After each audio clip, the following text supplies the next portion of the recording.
Hello and welcome into Alumni Field here. This is Michigan Softball brought to you by WCBN Sports, and the Michigan Wolverines are getting to finally host the Nebraska Cornhuskers here in Ann Arbor.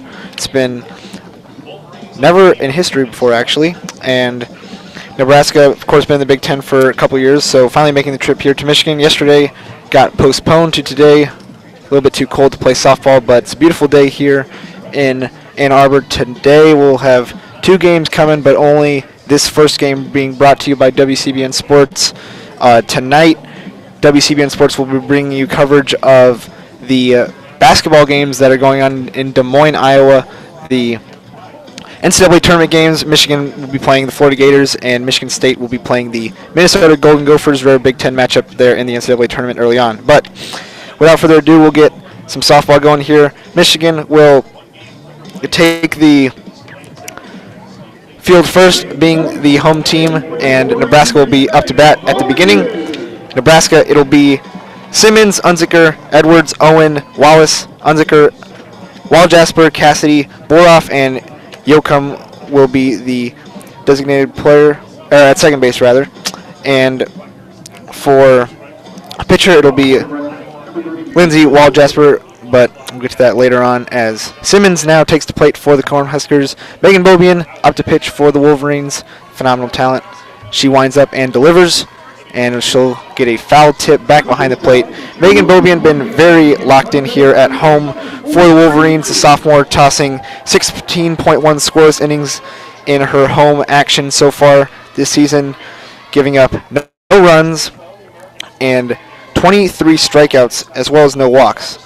Just 140 batting average allowed so far at home for her, as she'll take an outside ball on pitch. Olivia Simmons is a senior for the Cornhuskers. She comes into this one batting .256 on the season. As Megan Bobian looks across, winds up and delivers a little bit high, and they'll look over to the third place umpire, who will wave it off, no swing, so a 1 strike and 2 ball count right now for Olivia Simmons. 2-1 here is the count, as Bobian winds up, delivers, and just a little bit low, so a 3-1 count. So Bobian's walk total here at home of 0 is already in danger, as Olivia Simmons stands strong with a 3-1 count.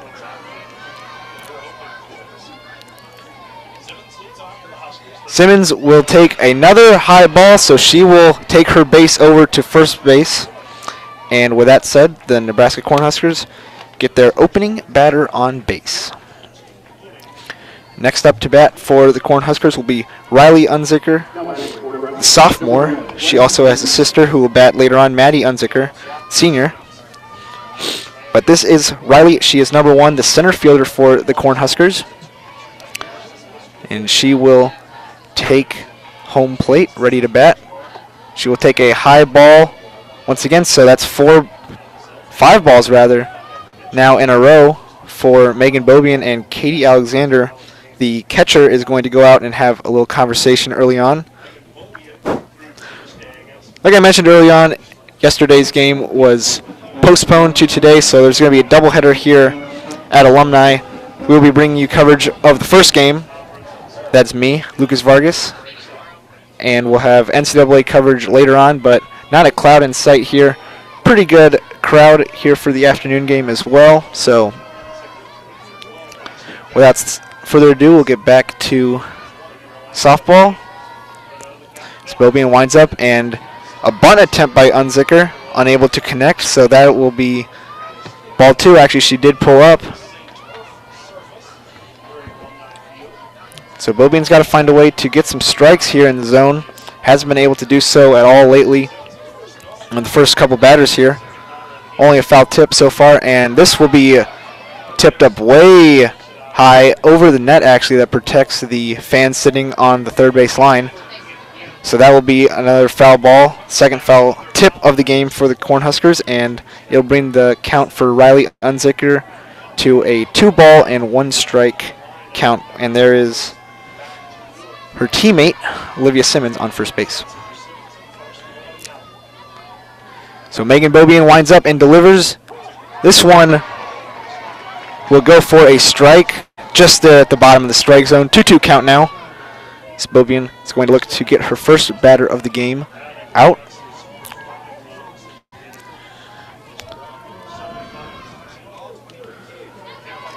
And Unzicker, the 247 batter, is going to take strike 3 looking. So Bobian gets her first strikeout of the game.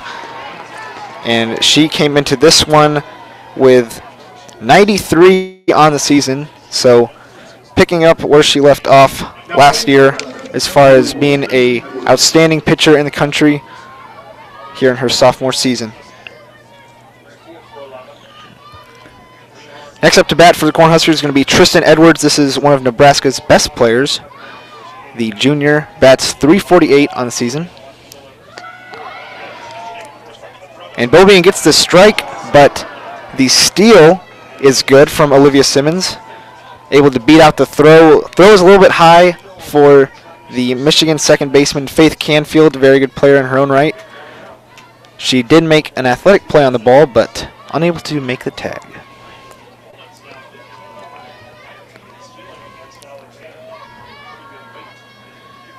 So now for pitch number 2 to Edwards. Bobian winds up, and the off-speed pitch is a little bit low, so that will be ball number 1. Edwards taking that one.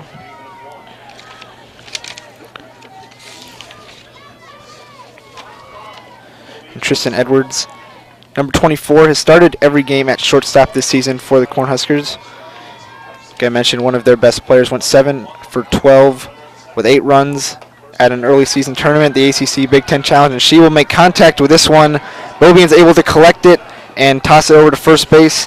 First base being manned by Alex Subchak for the Wolverines, but Olivia Simmons able to make it to third base, so with 2 outs, the Cornhuskers do have a runner at third. This next up to bat is going to be Samantha Owen, the third baseman junior who bats .298 on the year. The right-handed hitter.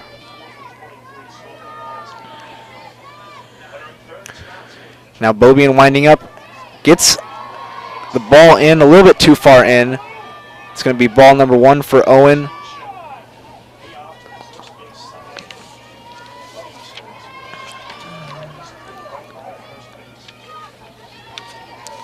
So Bobian now retoes the plate with a runner on third for the Cornhuskers. That's Olivia Simmons, who got on via walk in the opening at-bat of the game. Now Megan Bobian able to get the outside of the strike zone for a strike. So 1-1 count with 2 outs now to Samantha Owen for the Cornhuskers.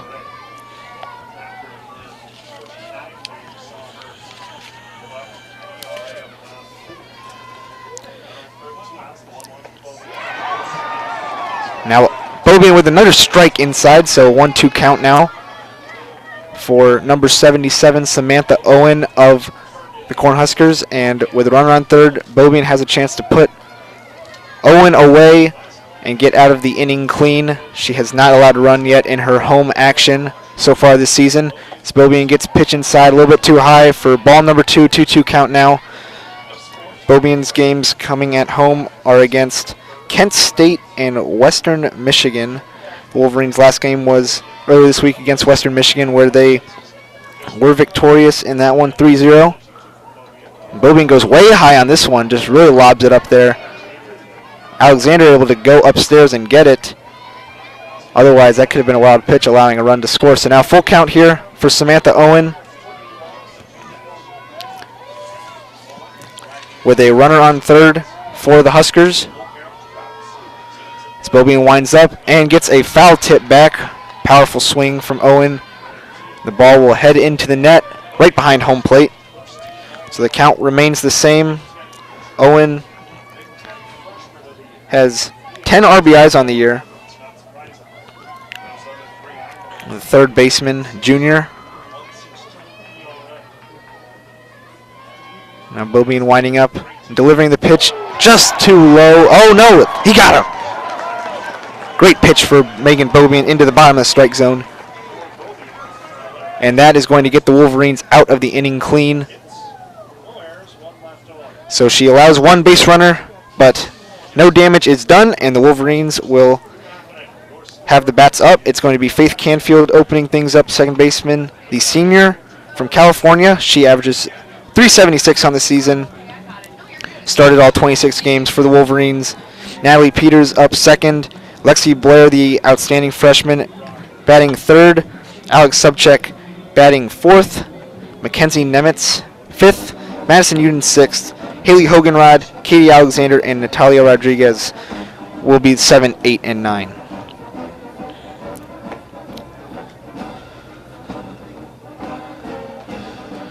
And taking the mound for the Cornhuskers is going to be Lindsay Waljasper, freshman.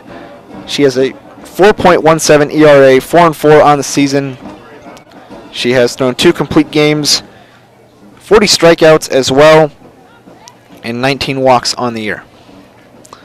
She'll get her warm-up pitches out there with Nebraska catcher Bree Cassidy.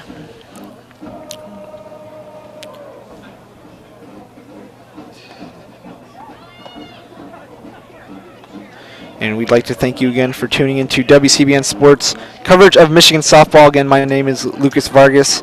I am here on the call for the first game of the doubleheader. And after this game, coverage from WCBN will shift to Des Moines, Iowa for the NCAA tournament. Be sure to tune into what those guys have to offer. They made a long trip out there, but they are ready to bring you coverage of those games this afternoon and evening.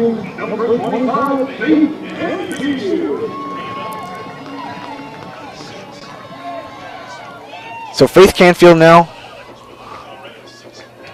up to bat, looking across at Waljasper, and Waljasper's first pitch is in for a strike.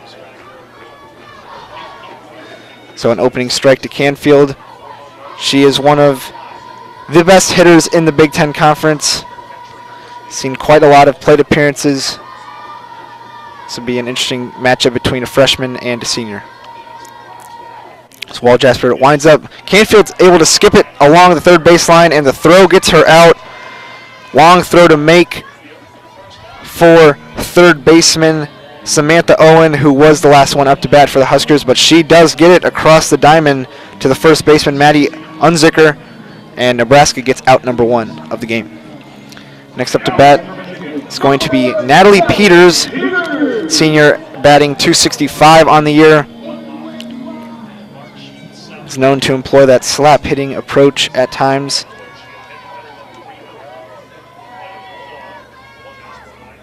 And Peters gets a big hit on the first pitch, and this one is going to be mishandled in the outfield.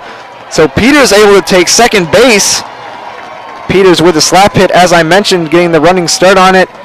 And, you know, it is a clear sunny day here. Nebraska had a couple times where in warm-ups they had some trouble playing the ball in the sun, and it looked like it might have been what happened here as the ball goes off the glove of the outfielder, Bree Boroff, and Natalie Peters able to take second base on that mishandle. So Wolverines start the second inning off, or the first inning rather, with a runner on second, and now it's going to be Lexi Blair, Big Ten Freshman of the Week. The left-handed hitter will take ball number 1. This is a freshman versus freshman matchup now. Lexi Blair, the only freshman that is in the lineup today for the Wolverines, but she comes in batting .368 on the year with 11 runs scored and 21 RBIs. She's going to take a low ball 2. So a 2-0 count right now for Lexi Blair, with Natalie Peters on second base. So Lindsay Waljasper is going to collect herself at the mound and toss in a strike. So 2-1 count now. Big strong pitch from Waljasper. And Lindsay Waljasper has made some starts here as the freshman pitcher for the Cornhuskers over the season. 4.17 ERA coming in, and she tosses this pitch low into the dirt. So 3-1 count now for Lexi Blair. She is showing some good plate discipline as well. For a freshman, she has collected 6 walks on the season. Freshman from Winter Garden, Florida, and she'll just tap this one right out of bounds. The ball hit the bottom of the bat and carried almost perpendicular to her, just right into the dirt, but a foul ball nonetheless.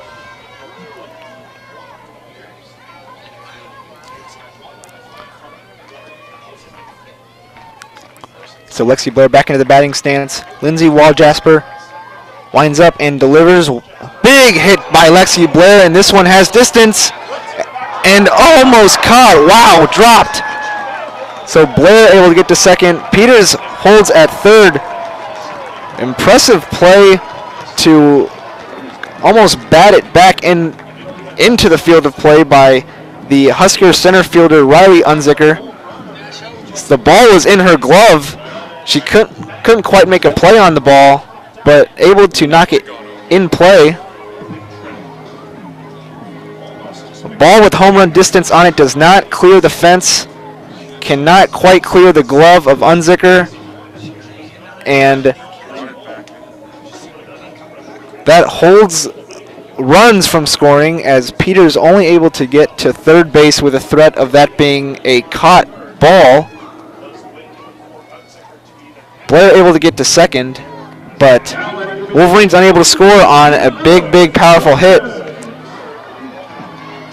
There's going to be a Nebraska conference at the plate right now after a couple of big hits here for the Wolverines. 1 out here in the bottom of the first inning. Waljasper will wind up and deliver. Check swing from number 15, Alex Subcheck, who comes in batting .319, but it's going to go for strike number 1. So Subject, the right-handed hitter,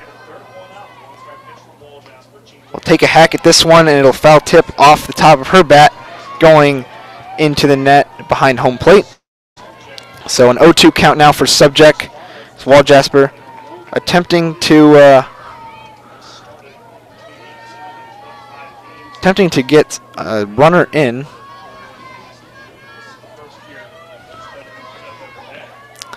Subject takes her stance. Waljasper low into the dirt.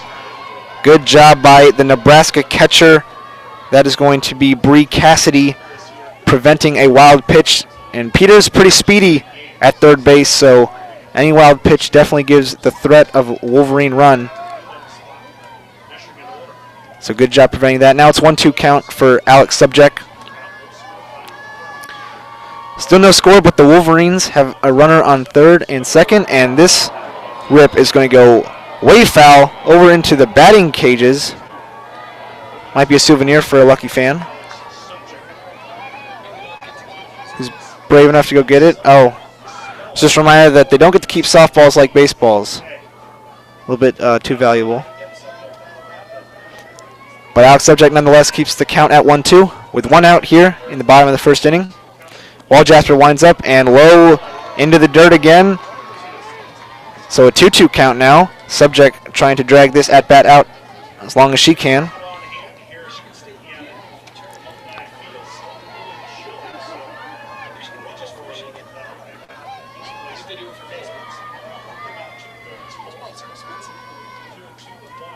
And Waljasper goes low again, so a full count now. And Alex Subcheck on the season has 9 RBIs. It's about middle of the pack for this Michigan lineup, but she can get on base or make good contact on this ball. Wolverines have potential to score 1, maybe 2 runs right off the start here. She'll take her stance and go low into the dirt. So the Wolverines load the bases on a walk, and Waljasper's got herself in a jam here. Bases are loaded with only 1 out here in the bottom of the first inning. Nebraska's going to have another conference at the plate. And up to bat now for the Wolverines is going to be number 44, the DH Mackenzie Nemitz.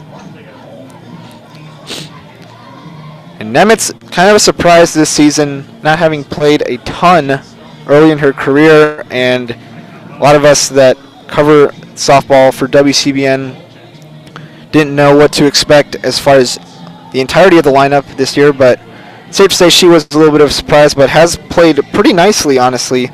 Here, batting .294 in her senior season, played in 17 games, started 12 of them, and she has a chance to really bring some runs in for Michigan with those bases loaded at the moment.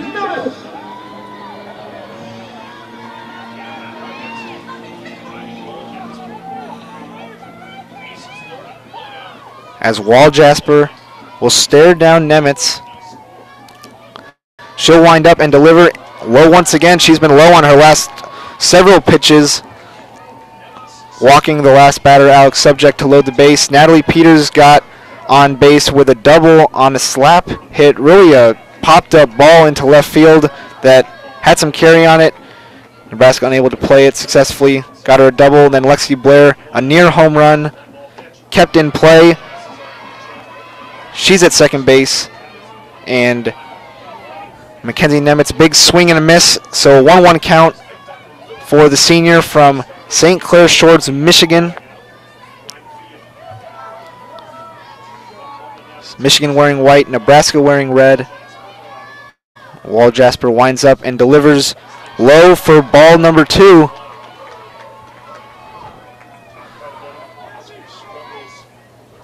It's a pretty solid crowd here on the afternoon for the first game of a doubleheader. The alumni band here as well, and they are looking to cheer on some early scoring here.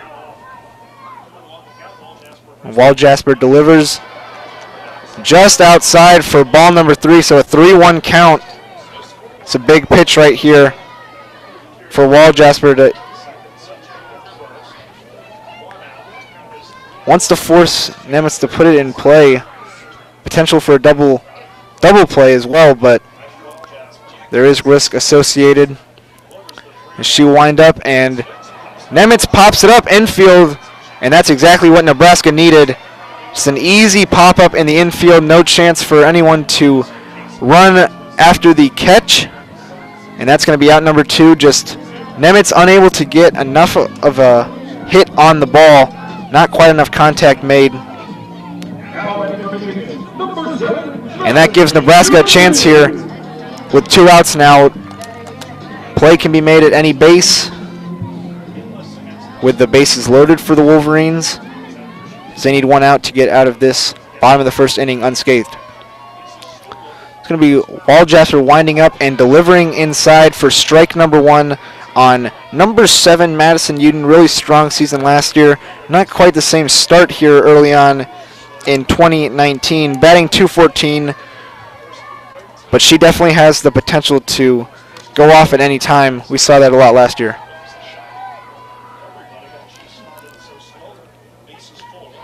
Madison Uden in her stance takes another low strike, so an early 0-2 count here into Uden's at bat. Hutchin, I don't think, likes that call very much. She's going to go talk to the official about it. Yeah, really not happy about the strike call on that one. Now going to talk to Uden a little bit. She's still chirping the umpire as she walks back to the coach's box.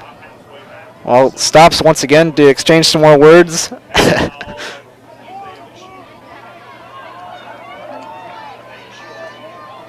The umpire had a couple things to say as well back. So Madison Uden, 0-2 count here, 2 outs, bases loaded for the Wolverines. Walljasper trying to get out of an early jam for the Cornhuskers. First ever series between the 2 teams in Ann Arbor. And now another stoppage between the at-bat as Nebraska catcher Cassidy goes out to talk to Walljasper. The umpire is heading out there as well. Guess he wants to join in, maybe speed things up a little bit.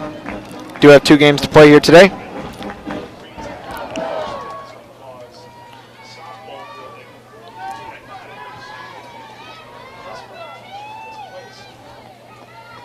And so Uden back in the batting stance.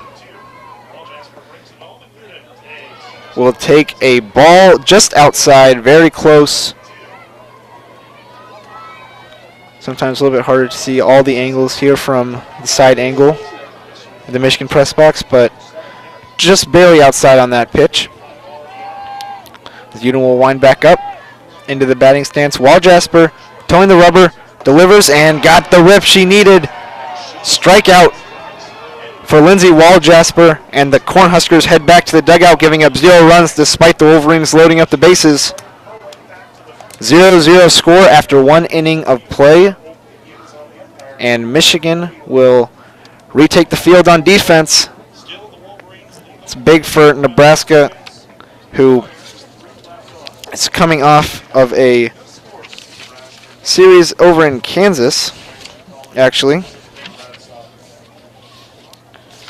Last time out, the Huskers were at the Rock Chalk Challenge in Lawrence, Kansas. They faced off against Tulsa and Kansas twice over the weekend, and they lost all 3 matchups. Tristan Edwards, the best player at that tournament for the Cornhuskers, going 4 of 11, 2 runs and 2 homers, as well as 3 RBIs. And this is the Big Ten opener for each team as well.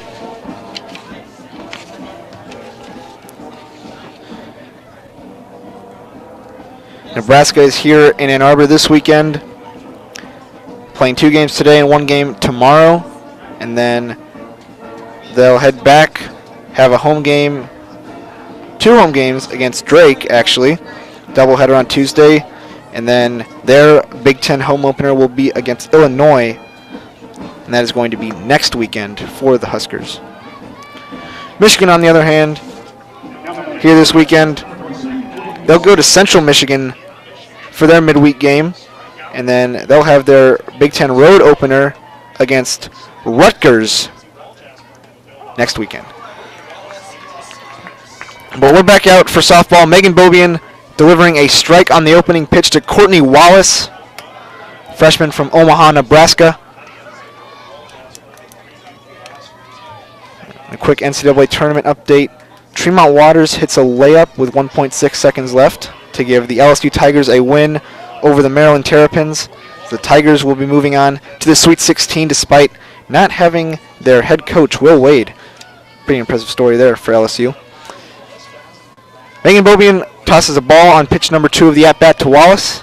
It's 1-1 count as Bobian delivers again. Wallace makes contact on this one right to Rodriguez at shortstop. Rodriguez gets it across to subject pretty easily for out number 1 for the Wolverines. So Megan Bobian allowed 1 runner on base early on. And now we have a special guest joining us here. Nick Hornberg making the trip over from Cliff Keene. So I don't have to do this on my own, but we'll let him get settled in here, just as Megan Bobian appears to be doing. This is going to be Madison Unzicker, the other sister, up to bat now for the Huskers, and Bobian tosses a strike in there. So now the count is at 1-1 for Madison.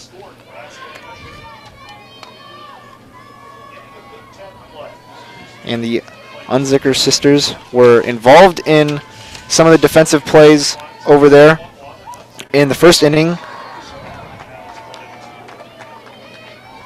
as Riley Unzicker kept a ball in play from going over the fence, and Madison is the first baseman for the Huskers.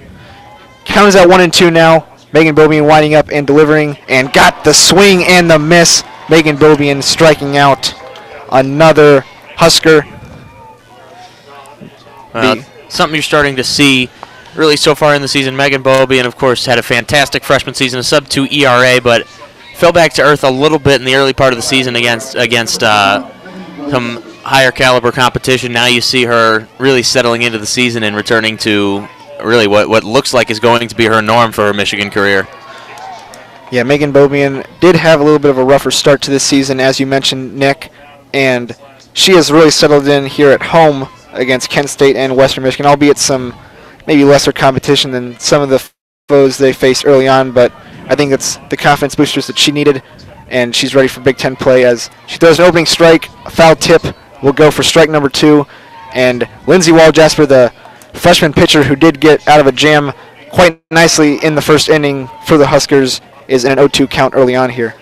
Well, and of course Michigan, a high-profile softball program. Carol Hutchins does a fantastic job with this program, and you know that they want to compete against the top in the country in the non-conference season, but bear in mind that as members of the Big Ten Conference, it does stand that that players better be at their best in the conference season. That is what will ultimately decide a season, not necessarily the non-conference. That is what will ultimately decide a season as Megan Bobian continues to look locked in at home, tossing another strikeout to end the top of the second inning, and the Wolverines bats will get back out there. So Megan Bobian only allowed 1 base runner all afternoon. It was a walk on the opener, but the Wolverine bats had several chances in the bottom of the first inning.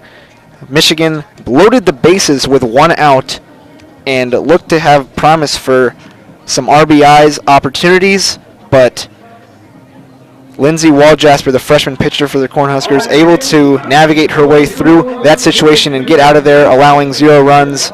A little infield pop-up for out number 2, and a strikeout for out number 3 really left the Wolverines without an opportunity to even run after a catch.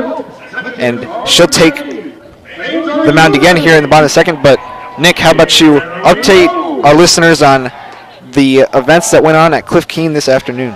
Yes, Michigan Volleyball opened their spring schedule at Cliff Keen Arena, and really an interesting bunch of festivities. Actually, they brought in Oakland University and local school of Rochester Hills, Michigan, as well as a team of former Michigan volleyball players, including some that were quite popular and well known to have broken records at Michigan, including but not limited to Abby Cole, legendary Michigan middle blocker, one of the best in program history, and as Michigan basketball fans will know, the wife of former Michigan basketball player Austin Hatch. Just as well, recent graduates Carly Scott and Jenna Lurg also present, and really playing a round robin, two games at the same time, 3 rounds of it, and Coach Mark Rosen splitting his team up in half, and every player on the team got to play quite a bit, and got to see who got better over the course of the offseason. Looks like Michigan, although they will struggle to replace Carly Scott and Jenna Lurk from the outside hitter and libero position respectively. Natalie Smith does look like she might be for real at the libero position, and similarly, even though Corey Crocker was not there for undisclosed reasons, Michigan's middle block actually looks like they have the potential to be quite good over the year, over this next season. Kiara Shannon and Kayla Bear both look very good.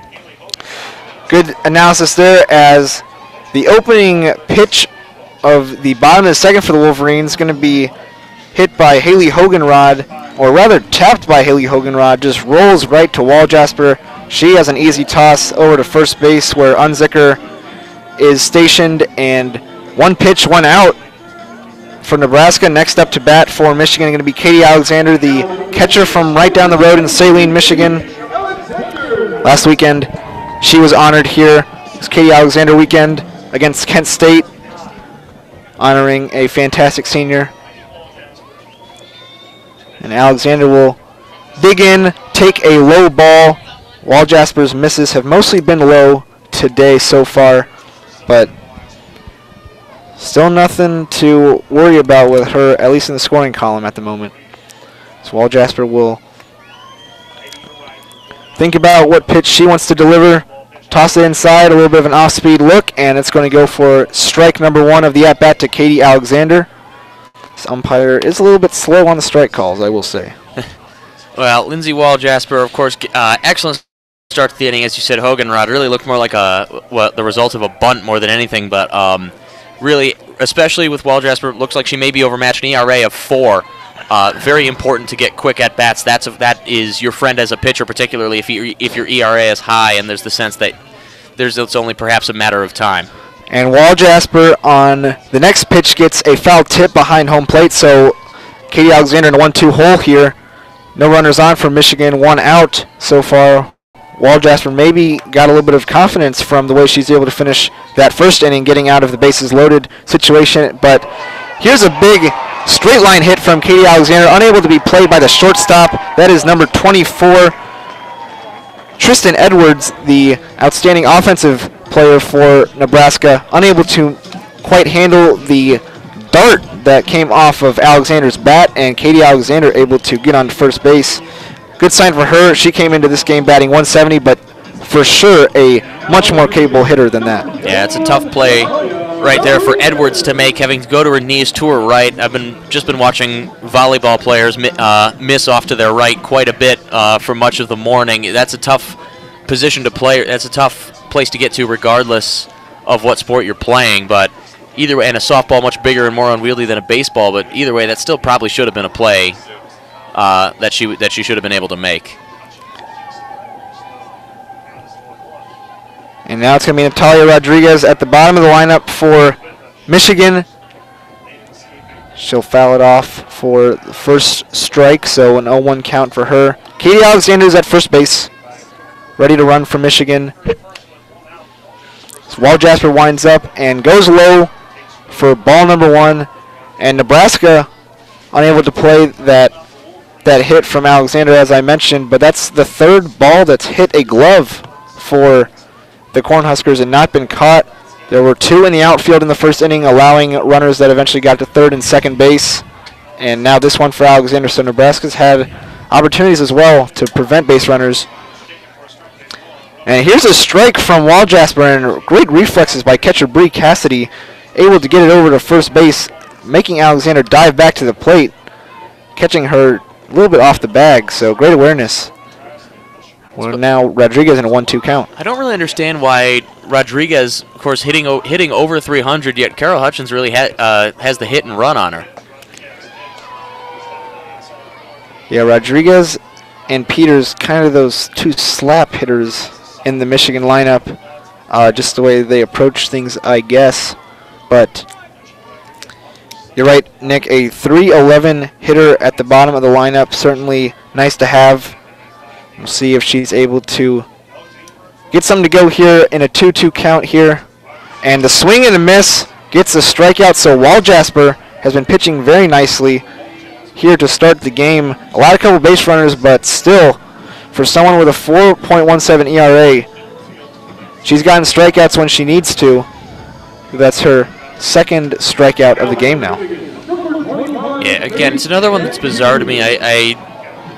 Now, again, Carol Hutchins knows a lot more than I do about this stuff, but either way, Natalia Rodriguez, a plus 300 hitter, theoretically should be able to get a ball down or get a play and give Alexander room to run without having the hit and run on. And now we'll reset the lineup for Michigan. Faith Canfield back out there, the leading batter for the Wolverines. And her first contact with the ball goes foul, so she'll have to head back to home. So Wall Jasper will wind up and go far and away for ball 1 of the count, so 1-1 count, 2 outs. Katie Alexander on first base for Michigan. So Canfield now back into the batter's box, going to tee things off again. Really outstanding hitter. Puts the ball in play quite a bit. Only 9 strikeouts on the year. She'll take another ball low and away. We saw it sometimes last year, but teams were at times scared to pitch to Faith. When she's locked in, it is another level. So Canfield takes another low pitch. So a 3-1 count, 3 low balls in a row to Faith Canfield, who was thrown out in the first inning, her first at-bat of the game. Hit to third baseman Owens, who threw it across the diamond to get Faith Canfield out on her opening at-bat. And Faith takes a high ball, and she knows exactly where that one went in the strike zone. She'll walk over to first base now, so Alexander and Canfield, 2 senior Wolverines, on first and second base. Well, actually now an interesting position. Another jam for Wall Jasper to work out of, and this one's a little bit less difficult considering there are 2 outs and runners only on first and second as opposed to loaded bases, but it's still a situation you don't want to be in. Of course, Peters is the only hitter in the top 4 with a sub-300 average. But once again, it's a test for Lindsey Walljasper, and now a meeting on the mound shows that. And Lucas, as I was walking by coming in, they did have a pitcher or two warming up in the bullpen. And Nebraska's had quite a few conferences here already. Still no runs allowed. And there's 2 outs here in the bottom of the 2nd inning, but Nebraska's had to talk about it quite a bit. Definitely put a lot of girls on base for Michigan. Now Michigan needs to find ways to bring them home. As we'll see how Walljasper responds after the quick conference at the mound. Next up to bat is going to be Natalie Peters, who had that big swing out into left field that was misplayed by the left fielder, Bree Boroff. Third base, but not score. And once again, another big slap hit goes in the air, but this one is played nicely by the center fielder, Unzicker, and that will end the inning. Nebraska gets out once again, allowing no Michigan runs despite giving up multiple base runners. That's an excellent take there by Peters. However, I think unfortunately got a little bit more underneath the ball than she would hope for. If that's a little bit more power, that's going in off the wall, potentially over the wall for 3 runs. But excellent work again by Lindsey Walljasper to get out of that jam. The slap hits are not traditionally known to go long like this, but Peters on each of her opening pitches has actually taken it pretty far deep into the outfield green. One resulted in an on base and the other resulted in an out, but both did hit the glove of the outfielders for Nebraska. And Nick Hornberg just joining me here in the 2nd inning, but he was over at Cliff Keen for volleyball. And Nick, what else does Michigan have going on this spring in the volleyball department? In the volleyball department, of course, no game next week. However, on April 6th, they will They will travel and play a game on the road against the Northwestern Wildcats. WCBN will not be going down to Chicago for that one. However, WCBN next will call home game April 13th at Cliff Keen Arena at 6:30 p.m. against Eastern Michigan. I believe as of current that will be myself, along with possibly Alex Shee from WCBN Sports, and also making her commentary debut, Jenna Lerg, former Michigan volleyball player, as I mentioned previously. And just as well, on April 20th, the Grand Rapids Showcase at Aquinas College over in Grand Rapids, the hometown of our Jeremy Parks. We will be playing Central Michigan, Western Michigan, and Michigan State. It is still up in the air whether WCBN will be able to travel and call that game. Well, a lot of spring volleyball here as the school year is quickly coming to a close. It's Megan Bobian at the mound. It was a foul roll down the first base line for number 44, Bree Cassidy, the catcher, and a high ball on the second pitch. So 1-1 count for her. She has had some nice plays behind the plate for Nebraska, not allowing some wild pitches. And a big swing at this one, but it'll go way foul over the net, into the fans. Fans unable to make a play on the ball. But that's going to be strike number 2 now, 1-2 count for Cassidy, the senior from California. Does that count as a fielding error committed by that fan? I don't think Coach Hutchins would appreciate that one being marked in the box score. But Megan Bobian, ever since allowing that first batter on, has looked pretty good. She'll wind up and deliver. This one goes a little high. That's her second ball like that of the game. She did have one of those in the first inning. And it seems like they're just sailing for some reason occasionally.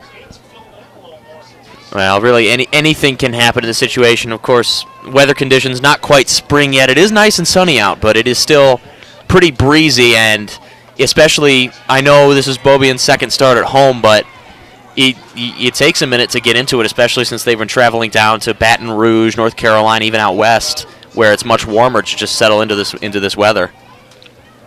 And Bobian throws one in there with some heat on it, Cassidy able to make contact with the top of the bat, and it'll be going foul, so 2-2 count remains. And this is a big hit by Cassidy, but great play out in right field. Able to read the ball very nicely, Haley Hoganrod. And so a big swing goes for out number 1. Good play defensively. Now, hard hit balls are a dangerous thing regardless of whether you're playing baseball or softball. And that was pretty well positioned, just a little bit less power than what she would be hoping for. And once again, an excellent move by Hoganrod to go over and play that, as the center fielder Peters would have been a much tougher play. Yeah, a lot of distance to cover for Natalie Peters, but Hoganrod in the right place there. And next up to bat is going to be number 64, Bree Boroff, for the Huskers, and she will employ the slap hitting approach and just able to nick it basically, and it'll go foul. That's going to be strike 1 for her. Boroff a little bit taller than most batters, and Bobian really throwing some heat at her. She's making contact, but a little bit too late, and another one goes foul. Really a rocket at the dugout as well. Some of those coaches standing had to get out of the way.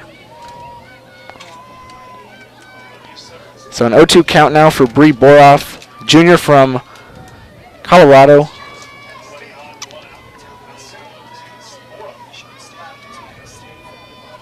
So Megan Bobian winding up. Goes low for ball number 1 of the at-bat. It's not a bad counter to play if you're going against a slap hitter and they are going to try and move around in the box, try and go off speed, not paint the strike zone. Don't make it harder for them to swing at. Of course, if they're already moving, they may be more inclined to take a swing on a bad pitch. Yeah, a little bit too low for a very tall player in Boroff. And now on this pitch, Boroff makes slight contact with it. Great job by, who is that? That's going to be number 21, Rodriguez at shortstop, able to charge up and get it. That was actually number 7, Madison Uden. Oh, Uden goes and gets it, correct. Thank you, Nick. And she's able to get it across the subject in time. Good extension from her. So not very strong contact from Boroff on any of her hits with the ball, those that went foul and in play. And it'll be out number 2 for Michigan. This ball is going to go far inside. It is going to be Olivia Simmons back up. She got on base in the first inning via the walk. And the senior is back for at-bat number 2 as Nebraska resets the lineup.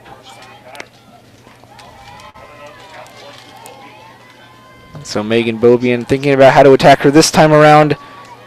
Will throw it inside and gets the inside of the plate for strike number 1. So 1-1 count. Once again, this umpire does like to take his time with the strike calls. Which is a little bit interesting. I feel like it'd be difficult if even if you hold a second, it's not quite as fresh in your mind, especially something as precise as a strike zone. Bobian just kind of lofts this one in there again. Not quite the usual speed on that pitch. Maybe going for a changeup look, but nonetheless it goes way outside of the plate for ball number 2. So 2-1 count now for Simmons. Seems to be Bobian's toughest test early on as we went around the lineup once. This one a lot harder inside, and Simmons does make contact, though it goes foul behind home plate. 2-2 count now, 2 outs. Bobian looking to put Olivia Simmons away.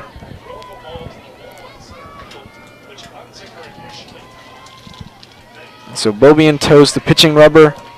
The very talented left-handed pitcher tosses it in, and Simmons able to make good contact on it, and it drops right into the hole in front of Peters at center field. So Simmons on base for the second time today. The senior came into the game batting .256, is now 1 for 1 with a walk against Megan Bobian.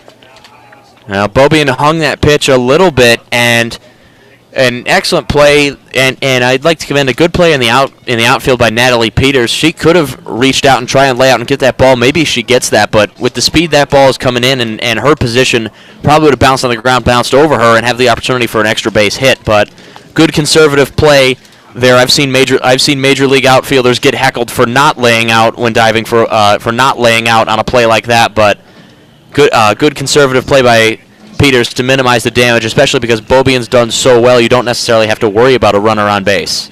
Yeah, that's a good point, Nick, and I think Peters understanding the situation as a senior, seeing a lot of softball, knowing that with a pitcher like Bogan, you don't have to worry quite as much, and with 2 outs as well, you just need 1 more. No need to risk misplaying the ball and allowing Simmons to get into second or even third base potentially. So Bobby winds up, and now it's going to be Riley Unzicker, the younger one of the 2. Good play in the outfield off a bobbled ball by that fan over there. Another fan playing a foul ball. Seems to be a common theme this afternoon. But he got it. He got it. That was a good play. So Riley Unzicker now has a strike on her count. She made the fantastic play in center field in the bottom of the first inning for the Huskers. And she'll get a big swing on this one and get a whole lot of nothing for her second strike now of the at-bat. Good play there by Alexander. Immediately after the swing, looked like Nebraska may have hinted at something slightly resembling a hit and run as Alexander takes the ball off the swing and jumps immediately up. Simmons looked like she was going to jump, but backed off, possibly because of Alexander. Another big rip from Unzicker that goes out of the stadium this time. Foul tipped way backwards, but as Nick mentioned, Katie Alexander, not the best offensive numbers early in this year, figures to come around eventually, but still a fantastic player to have behind home plate, really commanding things well for the Michigan defensive game. And now Bobian will wind up, kind of lob one in there again, a little bit slower on the speed, but Unzicker lays off, and it'll go 1 ball, 2 strikes, 2 outs. Well, that 1 pitch ago, it confirmed it. Second, that Bobian started the windup, and Simmons took off running for second base. The foul ball negated that, but I don't know if Bobian intended to have that one high, but it was a good selection, get her to try and swing at a hit-and-run ball. And she set up Unzicker with a previous pitch, gets another swing and a miss. Another strikeout for Megan Bobian. The Huskers have gone 3 innings, and Olivia Simmons is the only one who has reached base so far.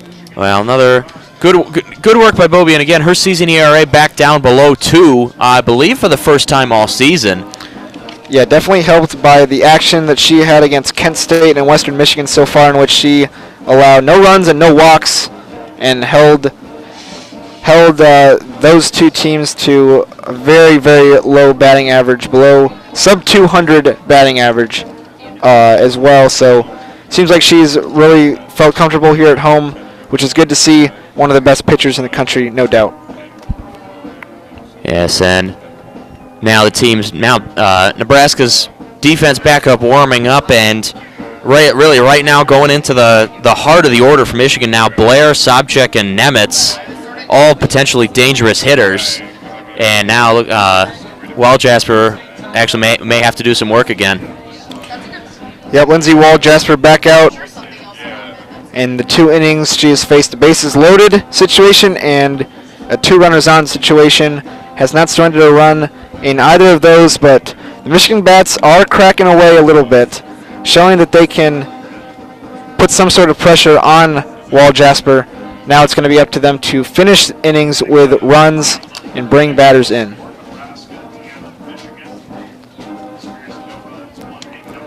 As there is not a cloud in the sky here in Ann Arbor, Michigan. So pretty good attendance here.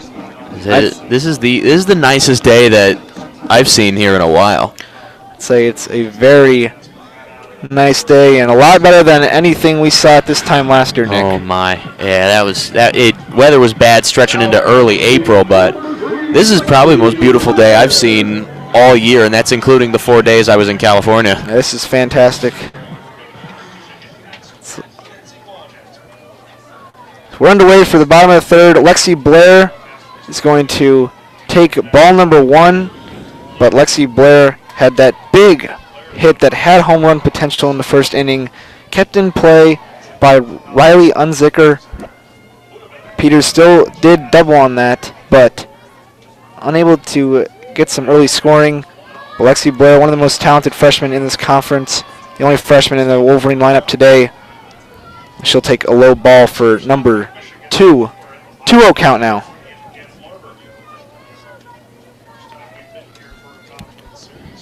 So Lexi Blair coming into this one batting .368, did double in the first like I mentioned. She stares across at another freshman and Lindsay Walljasper, who steps off the pitching rubber before stepping back on now. In a moment to think about how she's going to attack Blair. So Walljasper winding up and delivering. This is going to go high and outside, so a 3-0 count to start the bottom of the third off for Michigan. Lexi Blair, the freshman from Winter Garden, Florida, has a Big Ten Freshman of the Week honor to her name as well. And the left-handed batter looks across and is going to take a strike on the 3-0 count. And really not much you can say about that. And I don't think there's a single person in the world of baseball or softball who will tell you to swing at a 3-0 pitch. Yeah, you've got to have some guts and be very sure of yourself to swing at a 3-0 pitch. Definitely one of the more known practices in the game. And Blair swings at this one, just grazes it for foul tip. So 3-2 count now. Goes from 3 balls and 0 strikes to full. And Lexi Blair has got a big pitch coming up. Well, she's not lacking in confidence. Even most hitters won't swing at 3-1 either. Yeah, Lexi Blair batting at a high level early on in her career, definitely going to be an incredible player for Michigan, you can tell. And she does get contact on this one, but the play is made. The throw is not made, though, as second baseman Sarah Yoakum makes the play on the ball going to her knees, turns around, unable to get the throw to first base, though. And now Lexi Blair is at first base. Yeah, that's a bad miss by Yoakum, and make no mistake, Blair was bolting up the baseline, but it remains, I think, really Yoakum had time to at least set her feet and deliver a throw, but I think maybe caught a little off guard by that and saw Blair charging down. I still think had she taken time to set her feet and throw, she would have gotten Blair out at first, but opted to take that one really while standing on both of her heels, a little off balance, and the miss to the left came as it came. And now Alex Subject up to bat, and this one skies up into the air. Play is made by Olivia Simmons, though. Big opening pitch rip for Alex Subject, but not enough distance on it, and it's going to be out number 1 of the bottom of the third inning for Nebraska. It looked a little bit like Peters getting under it in the last inning. Really, it almost the exact same spot, and really just getting under the ball, the opportunity to hit it a long way, but it's a game of inches, perhaps even centimeters, when you're hitting a ball coming at your face at 60 miles an hour. Michigan's gotten very close, extremely close at times, to getting the ball near or over the wall. Haven't been able to do so yet today, and now Nemitz swings, and that ball is lost in the sun, but the ball is collected, though, on the bounce and tossed to second. Lexi Blair, I think, was a little bit lost as well, wondering what to do with the ball hanging up for so long. I mean, that play was about as badly played initially as it could have been before eventually ending up in an out for Nebraska. Yeah, a bit of a weird play right there, and it's a situation where you had the pitcher, the shortstop, and the third baseman all standing around wondering what to do with it, and I don't think, number one, I don't think anyone saw it confidently. They lost it in the sun, which is fairly bright today, but another thing is I don't think either one of them, none of them called it. Uden takes a low ball, now batting for Michigan, junior from Glendale, Arizona, but Nick, you weren't here for the warm-ups, but Nebraska was practicing catching the ball in the sun, and there were some times where they just had no idea where it was. Well, and that was in warm-ups, and that's really what that looked like right there. In that situation, the warm-ups didn't really help him, did they? And Uden gets a big hit on this one, but the liner goes right to Olivia Simmons in right field. Uden looking to get her offensive game going this year, looks to have opportunity on that hit, but just the right place for the right time. Olivia Simmons, nice play on the ball. Yeah, it's just good positioning by Simmons right there. Well hit. Madison Uden really couldn't do any more with that pitch, trying to line it out into the corner. That's extra bases and probably scores Blair from first base if that gets down, but Simmons well positioned, didn't really have to move a whole lot. to make that play, which I don't think it's too ambitious of me to say that it was a run-saving play. I don't think that's ambitious either, but what is, I think, interesting to think about for that inning for Nebraska, as we're now through 3 innings of scoreless softball, is that really Michigan started going after first pitches there and suffered some consecutive outs as a result, and that really limited the pitch count of this inning relative to the other 2. And that's important for Lindsey Walljasper, who had allowed some runners on base, so this inning might be able to kind of balance out the pitch load and let it go a little bit further into this contest.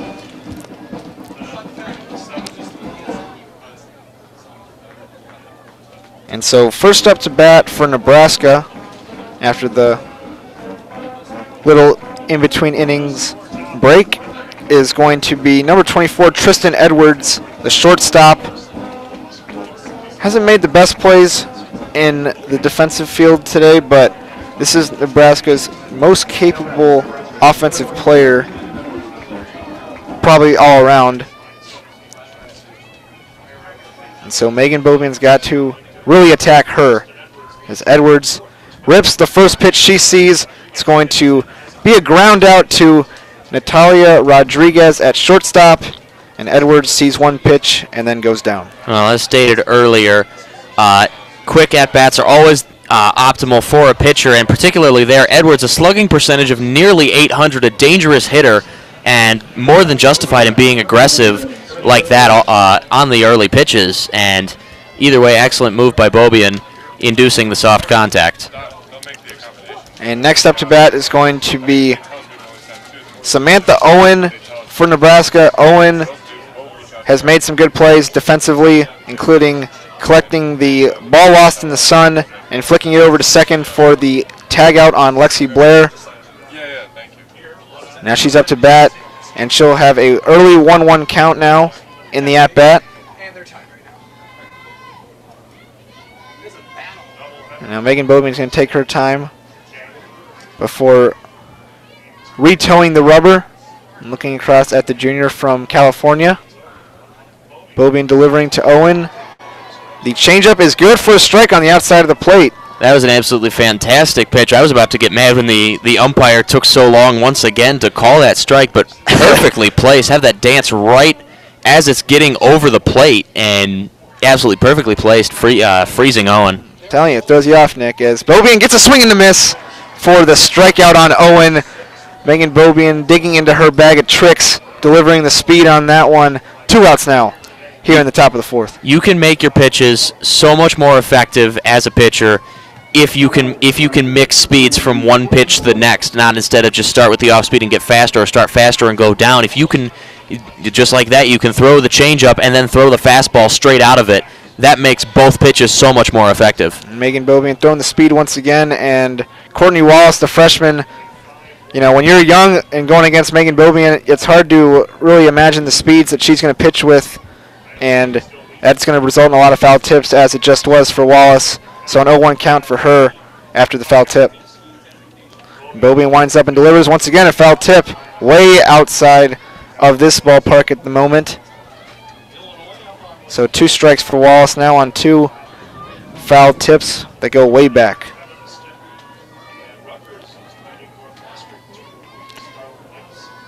And Bobian stares across as Wallace gets some warm-up swings in. Bobian will now deliver it.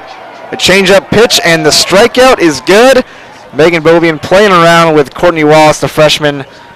Like I said, digging into her bag of tricks. Now she did it the same way she did it to Owen, except with reverse, the fastball yielding strike 2, and the changeup freezing her, causing a looking freezing her and causing a looking strike 3. And Bobian looks like she may be able to go the distance, throwing 55 pitches now through 4 innings. And Nick, yesterday, I know you did a lot of coverage for women's basketball this year. Yesterday I made the trip down to Louisville as a fan to go and watch the Michigan women's basketball opening round NCAA tournament game against the Kansas State Wildcats. And say yesterday the Michigan women turned in their best performance of the year all around. Complete effort in what I believe was over a 30-point win when things were all said and done. It was a 30-point win, 84-54. As Michigan will next get to play against the Louisville Cardinals. The way the women's basketball tournament works is that the top 4 seeds get to, in each region, get to host at their campus site. So Louisville will be hosting that one. I got to see Louisville play Robert Morris as well. Did not look like Louisville was trying whatsoever, but they still won by 33. They only conceded 34 points. They had only given up 4 points in the first 15 minutes of the game. That is not very many. No, it's not. But either way, as you said, an excellent effort all around by Michigan. Nicole Munger scoring 13 points on 5-10 shooting, 2 for 4 from beyond the arc. Really efficient considering that this is a Michigan team that hasn't shot the 3 well all season long. And Nicole, their leading 3-point shooter, I mean, she closed the season, what, shooting 29%? Well, Michigan bullied Kansas State inside yesterday, and that's what really made the difference. That as well. Naz Hillman had a run of rough games to close out the season, but ultimately finished a 17-10 double-double on 8 of 10 from the field. Looked like the way Naz Hillman looked early on in the season, probably before about mid-February. So we'll see what the Michigan women are able to do tomorrow against Louisville. Game will be at noon on ESPN2, I believe. So here we are. It's Haley Hogenrod up to bat. She took a ball on her first pitch of the at-bat. She'll take another low ball here, so 2-0 count for Hogenrod, who in her first at-bat really just tapped it back towards Wall Jasper for an easy out, but Hogenrod did make a good play in right field defensively, and we'll see what she can do in at-bat number 2. This Haley Hogenrod last year really hit well at home. Takes a strike on the outside of the plate, so 2-1 now. The junior from Zeeland, Michigan. Hogenrod comes into this game batting .254. And she'll step back into the batter's box, wind up the bat, and look across. Jasper delivering the pitch, and Hogenrod gets a good rip on this ball, but just not far enough. Simmons able to get under it at the warning track, make the play for out number 1. Wolverines are really getting distance on the ball, but still unable to clear the fence. It looked just like Madison Uden or fly out from last inning. Similar positioning, though this one was a little bit behind Simmons as opposed to a little bit to her left, but either way, good work with the ball, driving it out into a place where generally you yield a lot of hits, but once again, Simmons well positioned, and Simmons really positioned quite far to the right here at Alumni Field, and so far that's paid off. She's played it well. Been probably the best player for Nebraska today as Wall Jasper throws a strike in on Katie Alexander. Alexander did reach base her first time up to bat. All right, this time that umpire, he called the strike before he made the hand signal. Yeah, I can hear him a little bit now, but still very, very slow with the hand. So get another strike call in there. So 2 strikes now on Katie Alexander. No balls, no runners on, and 1 out. There is. He calls it again almost immediately. But I guess we weren't really giving him enough credit for that. But as you said, with the hand, he takes his sweet time getting it up there. All right. Well, here we go for Lindsey Wall Jasper, and Alexander really pops this one up. It's gonna head way foul. Caught by the batting cage net. Not good for any out or any extra strike. Good positioning out there by the Stormtrooper, ready to make a play if necessary. Oh boy. Said full crowd here. At least mostly full, especially in the stands around the base paths. And Alexander gets contact on this pitch. Wall Jasper able to bat it down, pick it up, and throw it to Unzicker at first base. 2 outs now for Nebraska. And good recovery there by Wall Jasper. Hit straight at her, in and out of her glove. And at that moment, if you're a pitcher, it's not hard to really just kind of freeze at that moment and hope for your third baseman to come over and grab it, especially because you have to make a quick play. You got to run down, grab it, and essentially get the throw off right off the spin. And excellent play in the field by Wall Jasper to get all of that and get the second out. Now it's Rodriguez who bats over 300. She'll take an outside pitch for ball number 1. Rodriguez, sophomore from Claremont, Florida. Very good defensive shortstop for Michigan, and is known for employing the slap hit approach at times. And we'll see how she attacks Wall Jasper. Pops this one up, goes way foul, hitting the ceiling of the press box. I think we could hear the clink. Yeah, that was, at least I think that was what it was. Hope that's what it was. Yeah, that would be very concerning if it was something else. Wall Jasper still hasn't allowed really anything threatening since the first inning. Gets Rodriguez to foul tip another one. Count is 1-2. 2 outs and nobody on. So Wall Jasper's really done nicely here so far.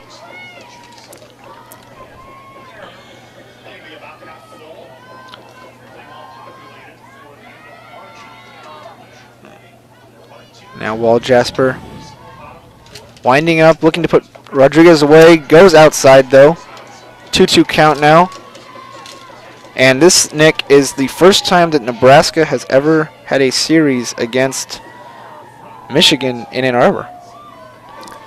Not something you necessarily expect, considering Nebraska's coming up on a decade now, their 8th season in the Big Ten as a program. Yeah, it took a while, but finally got it done, and Rodriguez just taps it to Wall Jasper. She picks it up and throws it to Unzicker at first. Wall Jasper getting in on 2 of those outs in this inning, and we're still scoreless through 4. Well, it's Nebraska's first series in Ann Arbor. If that being the case, they've done quite well with it so far. They have done quite well, and let's take a look at the Nebraska schedule so far this season. Nebraska started the year off with some games in Houston. They went 3-2 in those games. 2 losses to Texas Tech. Michigan baseball is playing Texas Tech this weekend. And then the ACC Big Ten Challenge at NC State got 4 wins. 2 wins apiece against NC State and Pittsburgh. In the Mary Nutter Collegiate Classic, the Huskers went 1-3, defeating BYU, losing to Arizona State, San Diego State, and UCLA. The Colorado State Classic, they had a 2-4 weekend. And then the Rock Chalk Challenge yielded 4 losses at the hands of Tulsa and Kansas. Another NCAA tournament update. Wofford and Kentucky currently playing for the chance to go to the Sweet 16. Wofford currently leads that game 11-7, as Nathan Hoover's been playing well for the Terriers, and the Terriers have also hit 3 three-pointers early on in this game. So Wofford using the shooting to the best of their ability. So we get back out to the top of the 5th inning. Madison Unzicker, first baseman, at the plate for the Huskers, and it's going to be a foul tip as she tries to get a bunt down for strike number 1. Well, and you probably already provided this update before I got here, Lucas, but first game of the NCAA tournament today, the uncoached LSU Tigers defeating my Sweet 16 pick, Maryland Terrapins. Ooh, bold pick there, Nick. Had chance, though. They say it actually looks pretty good with not too long to go, but I banked on Maryland. Had a pretty good season in a strong conference, and LSU did not have a coach. Well, that said, Madison Unzicker in an 0-2 deficit, but you're right. I mean, maybe Tremont Waters better with the unstructured system. Very creative player, crafty player. Now Bobian throws outside. Going to be the first ball of the at-bat for Unzicker. And for those of you who have not read it, go to WCBNsports.org and read Lucas Vargas's one reason why every team can win the NCAA tournament. His take on LSU made even the most resolute and unwilling to laugh members of WCBN descend into fits. That one's for Jeremy Parks. Had to get him with one of them at least, and I was able to. Lucky for me. As Unzicker goes foul down the first baseline, hit the net, protecting the fans, something you don't see at every ballpark, but this net goes all the way down both the first and third base lines. Well, I have a feeling that as we go into the future, you'll see more and more netting get coming up. There's been some scary injuries, particularly at baseball parks, from fans not noticing getting hit with balls. Yeah, baseball and softball are one of the sports where people check out sometimes. And with that said, Unzicker will head out on the swing and the miss. Megan Bobien, another strikeout. I believe that's 7 on the game? Yes. Or is that 8 now? I believe it's 7. Actually, I believe it may be 8. All right, good call there, Nick. Stats broadcast a little bit slow. Stat broadcast is frozen, and she's listed at 6 now. And Wall Jasper, the pitcher who does bat for the Huskers, pops one way up. Peters gets under it and able to play that one nicely in the sun. 2 gone now.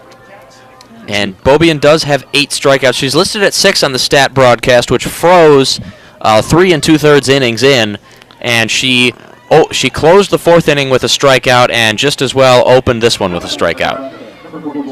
Yeah, I do see the freezing there, as it still has Bobien pitching against Courtney Wallace, so my mistake on the statistic there, but all good. As Bobien winds up and delivers, this one's going to be to Cassidy, the catcher. Goes outside for ball number 1, Bree Cassidy from California, the senior. Cassidy coming into this one with a .361 average for the Cornhuskers. Very good batting average for them. Bobien winds up and delivers. Goes low for ball number 2, so 2-0 count now for Cassidy. Alexander's going to trot out and have a quick conversation. Just try and calm her down real fast, but Megan Bobien does look good today against a Big Ten team. Definitely good to see for the Michigan softball team that at the beginning of the year was definitely concerned. Well, it's telling how consistent Bobien has been in her still fairly young Michigan career, as Alexander calling for the mound meeting after getting into something as what for many other pitchers is common, a 2-0 count. And Bobien responding very well, throwing a dart in there for a quick strike. 2-1 count now for Cassidy.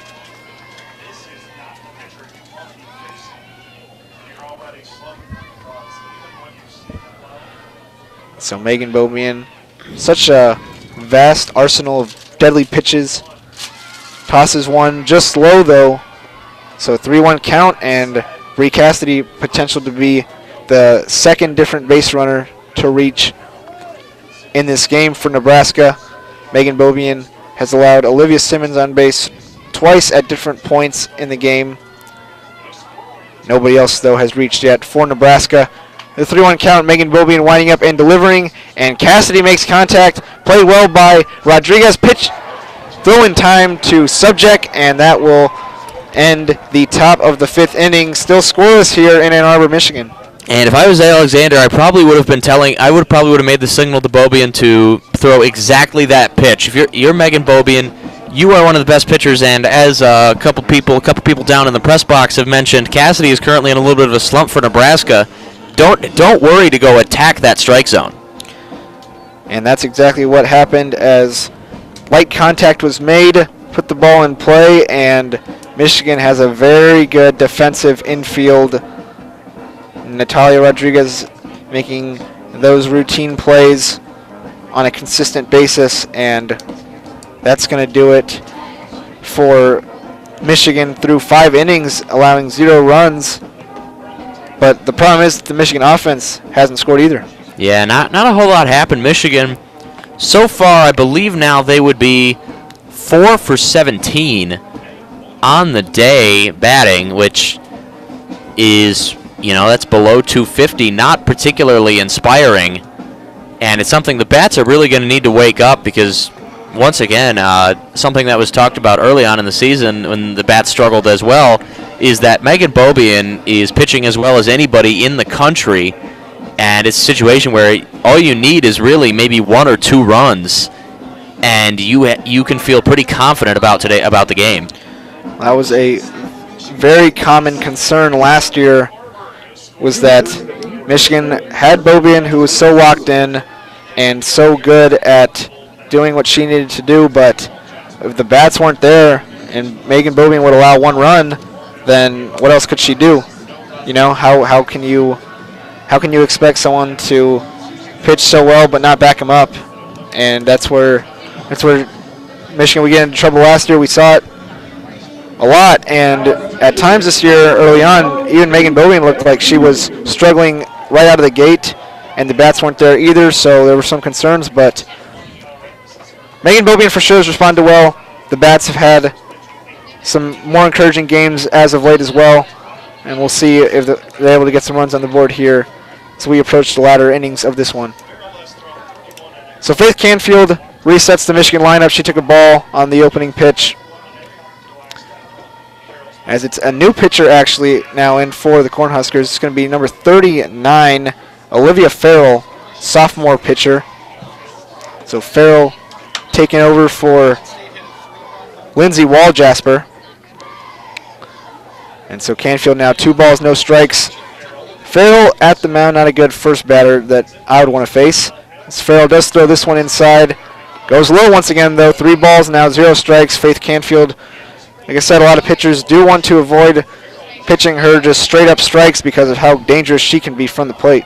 Well, I'm a bit puzzled as to why they took Walljasper out. Of course, in softball, pitchers can last a pretty long time. And Walljasper done quite well so far. Maybe, you know, they see something that if they see Walljasper's velocity down a little bit and just getting her out before she can give up before she can give anything up. But to me, I would see that, and I would say, you know, her season's been middling at best so far in the season. Give her an opportunity to prove herself, considering she's done well against a Michigan lineup that scored 18 runs in a game last week. And on a 3-1 count, Canfield thought she got a low ball, was already jogging to first, and the ump, as we mentioned, the slow delivery, Nick, gives the late strike. So full count now for Faith Canfield. Olivia Farrell looking to put her first batter away, and Canfield gets this one, just misses, landing in play, goes foul. So Olivia Farrell lives to see another pitch with Canfield. Well, that looked like that could have been a double once that got over Unziger's head, but bit unlucky there, just curving away. So Farrell working with a 3-2 count on the first batter of the bottom of the 5th inning from Michigan. It is the ever so dangerous Faith Canfield, and Canfield gets good air underneath this pitch as well. Had distance for a homer, but goes foul. And now, at this point, I know how good of a hitter Canfield has been all season, but at this point you just have to battle, try and get the ball in play. Of course, I say that as she was about 10 feet to the left of hitting a home run, but really what you can do, if you make Farrell work, you have the opportunity to get potentially an extra base hit down. And Canfield takes the outside ball to walk to first. Got the jog going on this one once again, but wasn't called back. So Canfield on base for the second time today. Or you don't need to battle at all and just stand there. But I mean, something you did mention though, Canfield does do a great job of not surrendering strikeouts. She has been struck out 9 times this year, but she does a great job of keeping the ball in play. Something you saw a lot last year as well. She is definitely one of the best batters in this conference. And Peters now to bat, take ball number 1. Senior from San Diego, California. The center fielder. It's Farrell. Put into the game in a tough situation, having to go with the top of the Michigan lineup, but she's been all right so far. Goes low though for ball number 2. And you see now, once again, at the top of the order, Carol Hutchins opting to go for a little bit of small ball. First Peters off the run, and then there it looked like she laid out to bunt, and haven't been watching Canfield, but now she looks like she's about to go.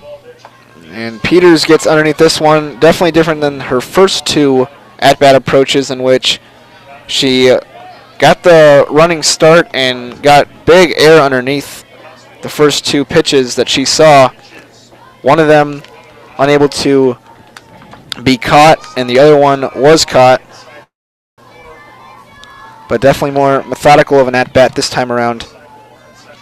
As Peters winds up and into her batting stance, Farrell delivers, and Peters is going to tip it backwards behind home plate. It's a 2-2 count now for the senior, and Faith Canfield is on first base as well.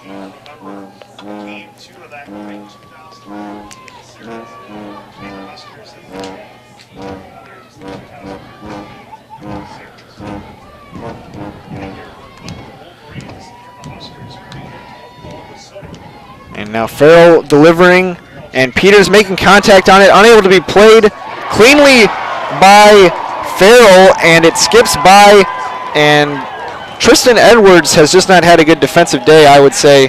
Comes up slow on that one, and I thought there was opportunity for at least one out to be made at second, but Edwards tries to get the throw to first, too slow on it. Peters outrunning the throw, and Canfield sliding safely in at second. So 2 potential opportunities for outs, at least one if not double play. Neither made. Edwards, really good offensive player, but has struggled for sure on defense. Well, the hit and run there played to absolute perfection.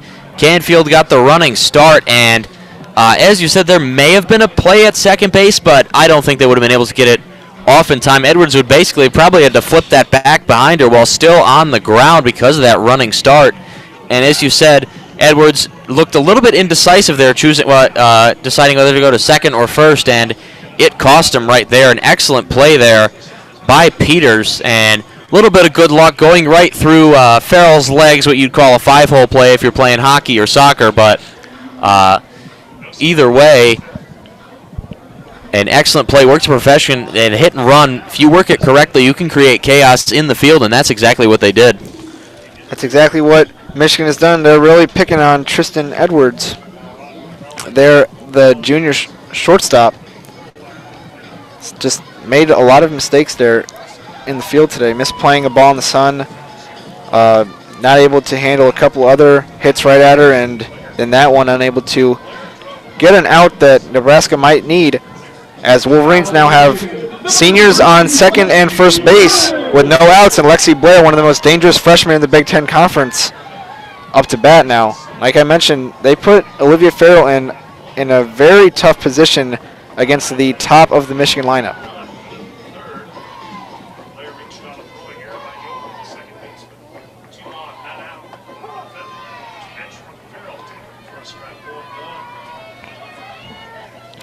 As Farrell delivers a strike on first pitch to Blair. And if it provides any consolation for Olivia Farrell and the Cornhuskers, that Lexi Blair, not a particularly powerful hitter, high on base number 406, but a slugging percentage of only .540, not a player who's going to take you the yard a whole lot. And Blair takes a ball on that pitch. Canfield had come off the bag quite a bit on a lead from second, but Bree Cassidy able to kind of hold her and have her retreat back to second. So Canfield at second, Peters at first, Blair at the plate, and Olivia Farrell, the sophomore pitcher for the Cornhuskers, who took over for Lindsay Waljasper. Waljasper gave up no runs in 4 innings of work for the Cornhuskers, got out of a bases loaded jam, a 2-on jam, and then did well in the other innings that she was called upon. But now it's up to Olivia Farrell to find a way to get Nebraska 3 outs without surrendering this 0-0 tie. And this one is going to go low into the dirt. Good job by Cassidy to get in front of it, prevent a wild pitch. But now it's 2-1, the count for Lexi Blair, and I think the Wolverines are starting to smell some blood in the water. Yep, now this is the position, of course. Waljasper able to work her way out of 2 jams, but now Farrell, her first inning of work, and now it's a pretty frightening situation. No outs, two players on base. And Lexi Blair hits a rocket down the first base line.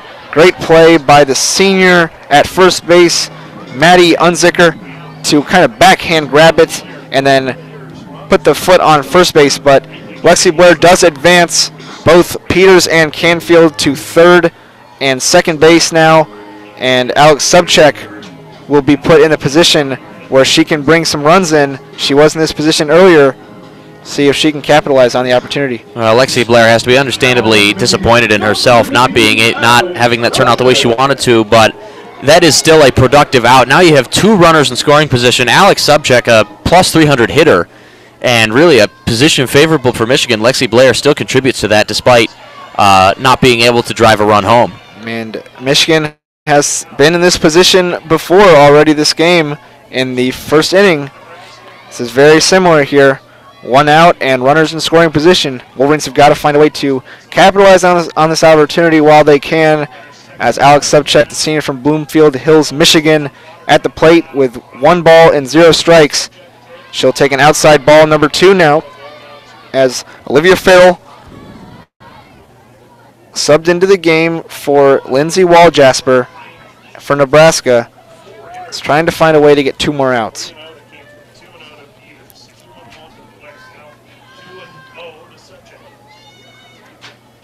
A lot of balls being thrown by Olivia Farrell, and another one is done so. 3 balls and 0 strikes. Now Alex Subcheck has a lot of possibilities and room to work with this at-bat now on how she wants to play it. Well, it doesn't really get much easier after that. It is Mackenzie Nemitz. Actually, no, it may be a Michigan looking to call a pinch hitter. It's going to be Abby Scavars in the warm-up circle right now, but Farrell does deliver a strike to Subcheck, so now it's a 3-1 count. Well, they're in a scary position now. Now Scavars, a 400 hitter, really, they're providing implicit protection to Subcheck, not allowing the walk. Farrell winding up and delivering, and Subcheck pops this one way up and way foul. Full count now.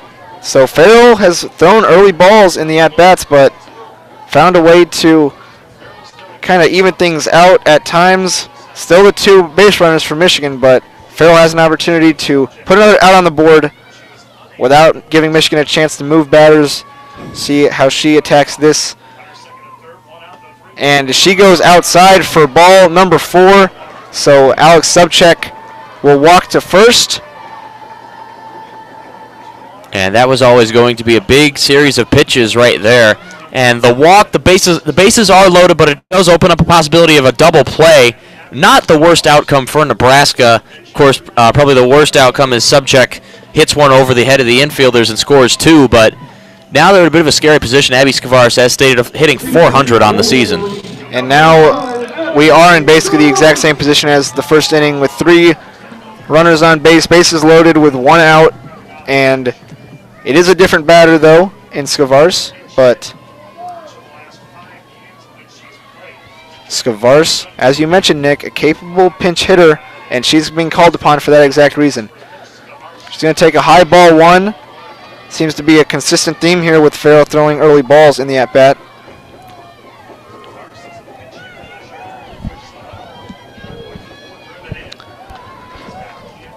So Abby Scavars waiting patiently for Olivia Farrell to get into her pitching stance.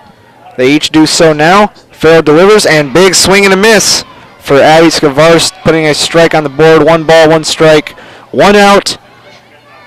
Well, Scavars getting a little bit ambitious there. Looked like she wanted to score all 4 runs right there, just going straight for the grand slam out in the left field. And if she's able to square the bat with the ball, that's probably where it goes. But either way, I think really more the goal is just to try to get something down in a game that is probably going to be pretty close. And a very high ball for Farrell, so 2-1 now for Scavars, but good play by Bree Cassidy to catch that one before it goes wild. Canfield definitely a capable runner as well there at third, so any sort of contact into the field can get Canfield home. And the changeup pitch freezes Scavars, and it's good for a strike. 2-2 count now. As Farrell turns and talks to her infield.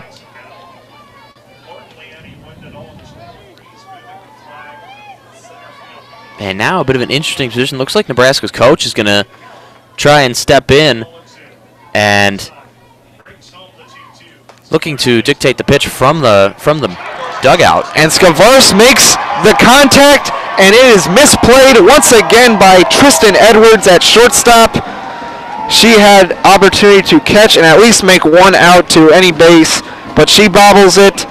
The second baseman, Sarah Yoakum, bobbles it, and there are no outs made by Nebraska. A run scores for Michigan, our first run of the day, and man, Edwards just not having that kind of afternoon from the defensive infield. Well, Edwards does not look great on that play, but really you could argue I think that play was already sealed as not going to go well for Nebraska once it got past Farrell, as they were not going to stop Canfield getting home, and there was not enough speed on that ball for Edwards or Yoakum to get to it in time to play for the double play. Either way, a run was going to score, but yeah, as you said, no outs, a big hit. And now on this play, it's going to be Uden getting it down the first baseline, right past Unzicker.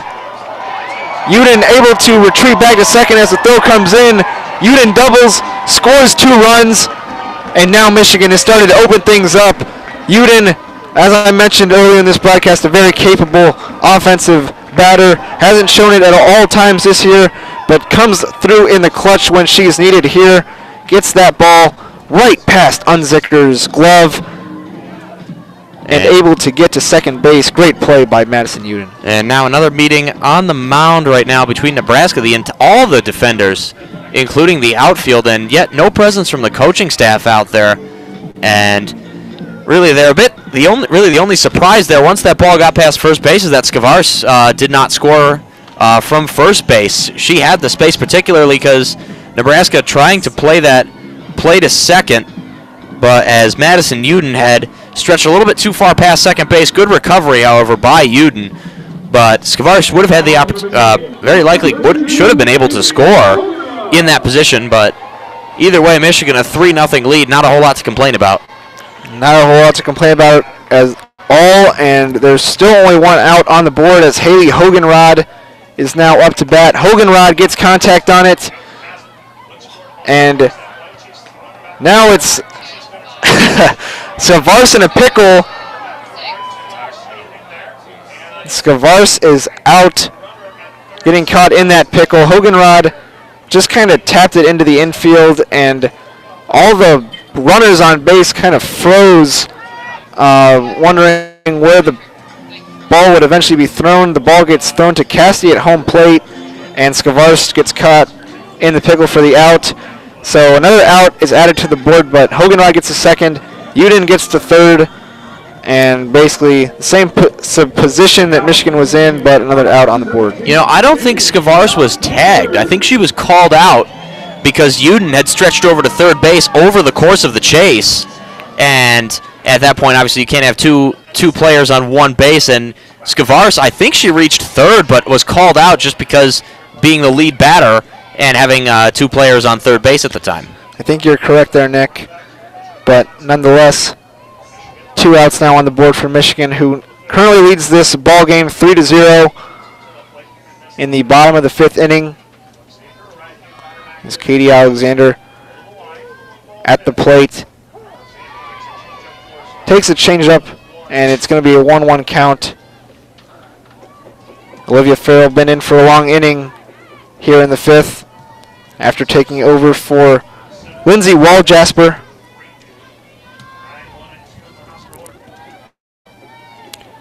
As Farrell will wind up and deliver. Alexander, it's a heater down the third base line, but it goes just foul. Hutch is going to try and explain the batting approach to her, fix a little technique. And Alexander now will step back into the batter's box. And Nebraska, this is where their outfield positioning hurts them, as Boroff all the way back out there. If that ball is in play and gets past third base, that's going to score another 2 runs for Michigan. And a wild pitch now for Farrell. Uden able to beat her home. Another run scores for Michigan, who now has 4 on the board with 2 outs. Hoganrod able to advance to third on the wild pitch from Farrell. There's been some opportunities for pitches to go by Cassidy. She's done a great job all afternoon, but that one just too high. Cassidy not quite the tallest catcher there is. And now it's going to be 4-0 in favor of the Michigan Wolverines. Well, hindsight is 20/20, and perhaps it's a little bit indignant to say I told you so, but here we are, Lindsay Waljasper having a strong outing, and yet they had decided to take her out after only 4 innings, put in Olivia Farrell, and see here the wheels have completely come off. And Farrell gets the strikeout on Alexander. Alexander will smile as she kind of jogs back to the Michigan dugout, but it's a productive inning for Michigan, putting 4 runs on the board after they were unable to break through in the previous 4, despite having some opportunities at times. As Megan Bobian will head back out to protect the Michigan lead. Yes, and now Bobian's been given cushion, more than she sometimes has this season. Now 4 runs in 1 inning, and depending on how Nebraska opts to handle the next couple innings from a pitching perspective, would not surprise me if Olivia Farrell does not come out for the next inning. But either way, Michigan potential to score even more. Yeah, we'll see how Michigan's able to attack in the 6th inning, but for now their focus is going to be on protecting this lead. And so it looks like we could be in for the full game of softball here today. There will be another game after this one as well. This is the first game of a doubleheader. We only bring you coverage of the first game. Reminder to tune in to WCBN Sports this evening for the NCAA tournament. There's a crew out in Des Moines, Iowa that is working hard to bring you coverage. Long drive out there, long trip they made, but they're out there representing, and they would love it if you tuned in to their coverage of the NCAA tournament. Yes, quite a good crew of strong WCB members. Alex Drain, Andy Laidlaw, and Nate Sorensen. Nate Sorensen in his last hurrah as a member of WCBN. Not a man who calls lots of spring sports, so this may very well, because I doubt Nate's going out to Anaheim, but very well this game in Florida could be Nate Sorensen's last game call as a member of WCBN. I didn't even think about that, Nick, but that's a fair point to make. Send Nate out on top. Yeah, there we go. Added pressure to the basketball team. Better beat Florida tonight. Avenge the Peach Bowl and send Nate out on a high note. This is Bree Buroff now up to bat for Nebraska. She'll take a foul tip on her first pitch that she sees and a high ball on second. So Buroff now seeing a 1-1 count. Buroff, the tall left fielder.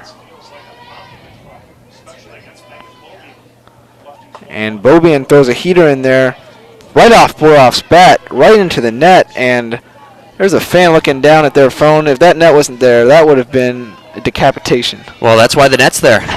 Of course, as stated, there's been some very scary moments at baseball parks. In fact, I saw a couple years ago Joker Merchant Stadium down in Lakeland, Florida for the Detroit Tigers spring training. Andrew Romine, not a powerful hitter, but still a ball coming at 120 miles an hour off his bat, hits a fan in the head behind the plate. And there were no nets in at the time. There are now at Joker Merchant Stadium, suffice to say. Yeah, definitely the way baseball's probably going. And Buroff, another weak foul tip.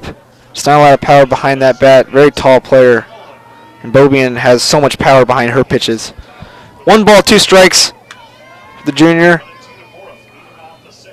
As Bobian tosses it in there, and she's going to get the strikeout. Megan Bobian absolutely dialed in this afternoon for the Michigan Wolverines Big Ten opener.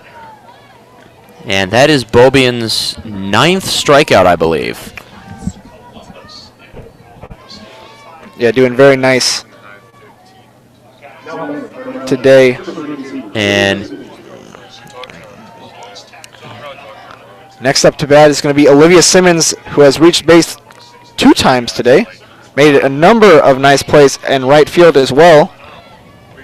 And Nick, I think you brought the point that Nebraska might warm up another pitcher. I think they were, as I just saw a pitcher and a catcher jogging back to the dugout. So could see another pitcher out there.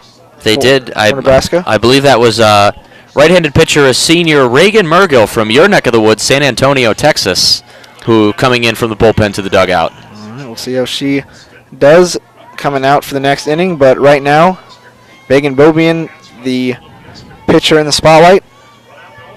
Looking to get Olivia Simmons for the first time today.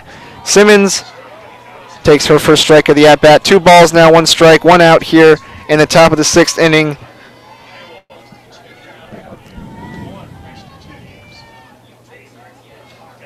It's Megan Bobian looking to get the only batter that's got on base twice for Nebraska. Simmons now foul tips it backwards. 2 balls now, 2 strikes, 1 out.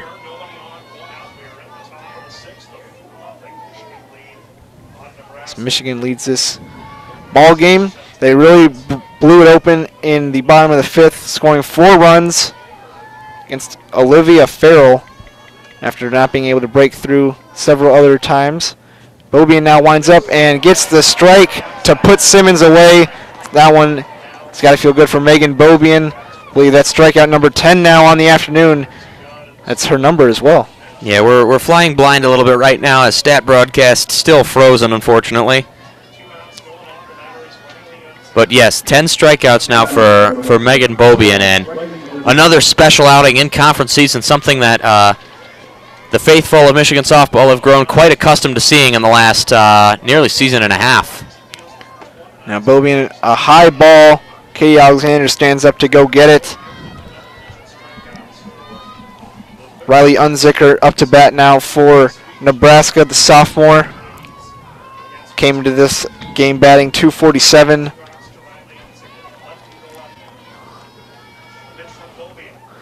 And Unzicker has had a lot of foul tips today, as have a lot of the Nebraska batters. Bobian speed, a lot to handle. If you're late even a little bit, that ball's going backwards. Yeah, not a whole lot they've been able to do in that regard.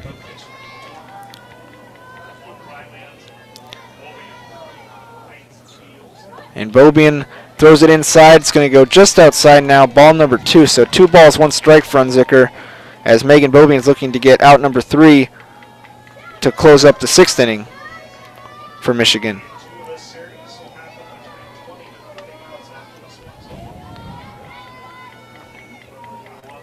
And Bobian will look at Unzicker, deliver, and Unzicker gets great contact on that ball.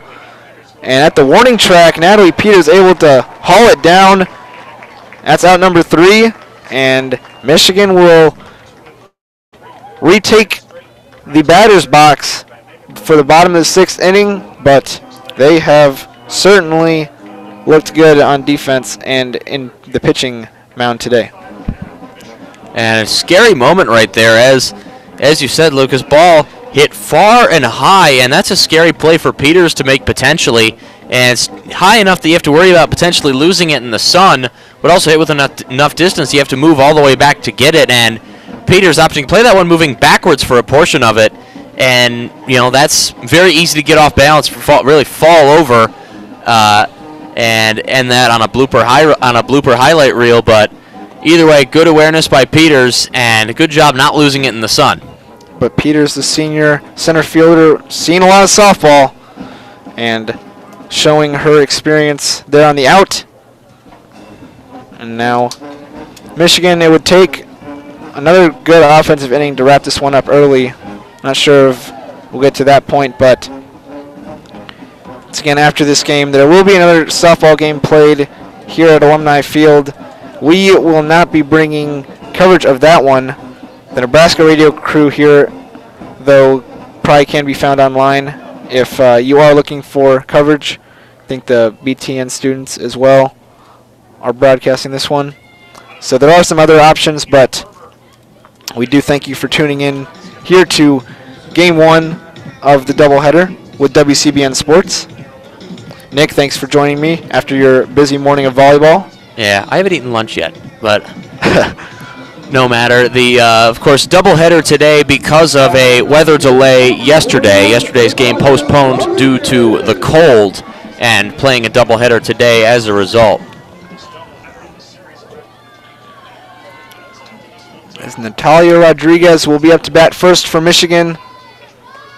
Rodriguez gets light contact with it and is able to run out rather, the throw, as the new pitcher is in, or no new pitcher at the moment. Still Olivia Farrell but Farrell unable to get that one thrown in time, and Rodriguez very speedy. And that's really a perfect bunt right there. I know there's been some controversy on WCBN's baseball broadcasts talking about the efficacy of bunting, but some, as including Austin Falco, our lead baseball broadcaster, very anti-bunt. However, perfectly placed there, equidistant between the pitcher and the catcher. Neither one able to decisively get down to that ball, and an excellent play there to beat out the throw by Rodriguez. Yeah, now Faith Canfield will reset the Michigan lineup. Another Nebraska conference. And here it would not surprise me at all to see Olivia Farrell give the ball up. And actually looks like that may not be the case.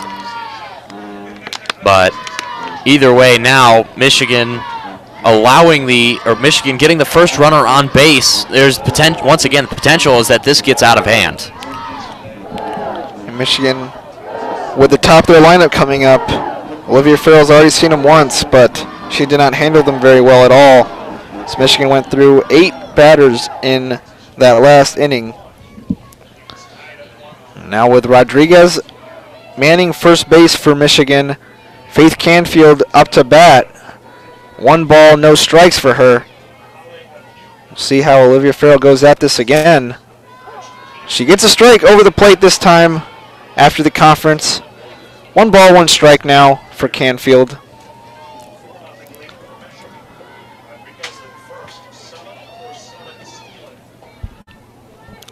So Canfield, one of the most revered batters in the Big Ten. Digs her heels and watches a ball go low. 2 balls now, 1 strike. The senior from California. Not quite sure what the signal was there made from the dugout to Natalia Rodriguez. Looked like she was going to run, obviously a proficient base stealer, but at the moment looks like the pitch hit the dirt. She immediately pivoted and came back to first. A lot of speed for Rodriguez. Cassidy has done a nice job, though, of holding off Steelers. Very good at getting the ball up and ready to throw. She almost picked one off early in the game. And really there looked like it could be a halfway between a low pitch trying to induce a swing or a pitch out, as Cassidy immediately taking that and then immediately turning over to first. And another walk for Faith Canfield. She'll collect a lot of those in Big Ten play as pitchers try and get around her. And now Michigan with runners at first and second. Very similar to last inning with no outs. Yes, very scary. And once again, starting near the top and potential to be a very dangerous situation. So Peters now up to bat, and she will take the ball. Peters having a nice game so far, offensively and defensively. And she will retake the batter's box.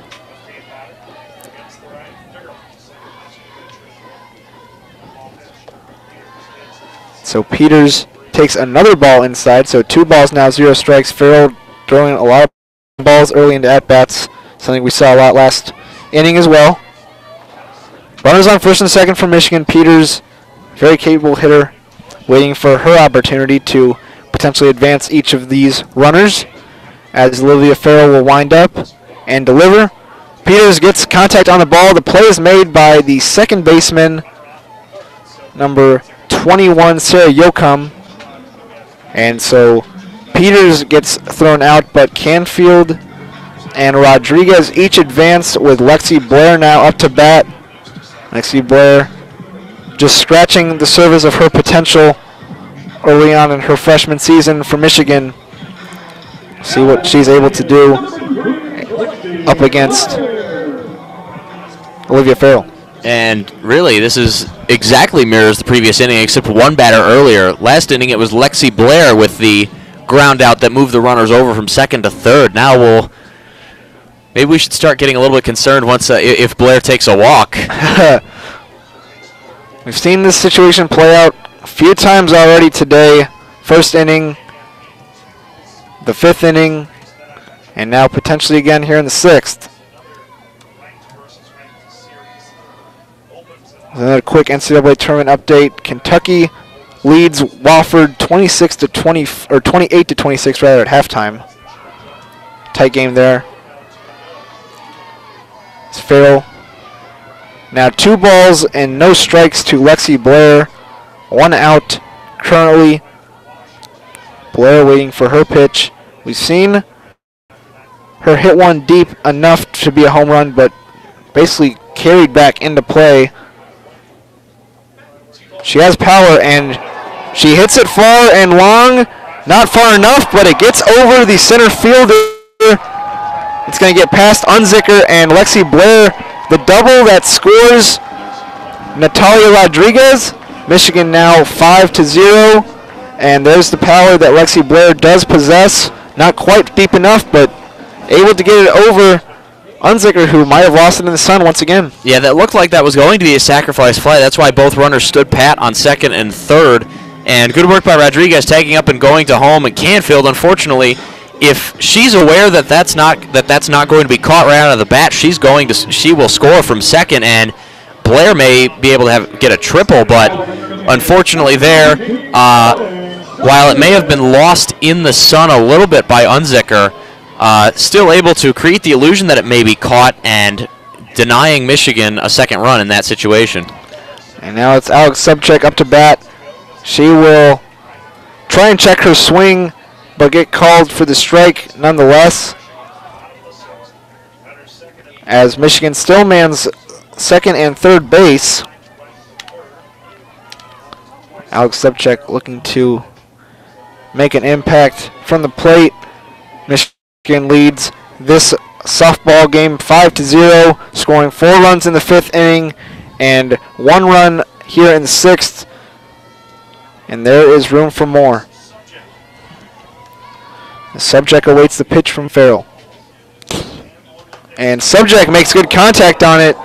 Great reflexes by Faith Canfield to just get on the floor. That ball is headed right for her head. That's a concussion waiting to happen. So Canfield kind of laughing about it at third base.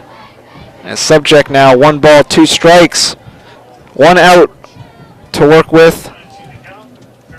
And Subject really gets contact on this one. This one is gone. I think that's over in Ray Fisher Stadium. This one goes into the baseball field, and Michigan will walk it off 8-0 with that shot. What a blast from Alex Subcheck. Yeah, it's 222 out to that outer wall. You factor in the space between the warning track of Alumni Field and the warning track of Ray Fisher Stadium. 270? At least? That was a no-doubter. As soon as it hit the bat, hung over the plate, Subject rips it over the left field wall. That one was gone. And a walk-off home run. Michigan scores 4 runs in the 5th inning, 4 runs in the 6th. And now Stat Broadcast starts working again. Stat Broadcast returns. There will be another game of softball in about 30 minutes, but that will conclude WCBN coverage of Michigan softball today. Nick Hornberg had a phenomenal day as well covering Michigan volleyball, and I'm sure he'll enjoy watching some NCAA tournament basketball tonight. Oh, it depends on how things go. I have Wofford beating Kentucky in my bracket. I do as well, actually. With that said, Michigan opens up Big Ten play with a win against Nebraska, their first series ever here at Alumni Field. And, you know, they have 2 more games against the Cornhuskers here this weekend, but all signs seem to be indicating that Michigan is starting to come around really nicely here at the right time, in time for conference play. So we'll see how it carries over the rest of the weekend. For Nick Hornberg, my name is Lucas Vargas. For WCBN Sports, good night, and go Blue.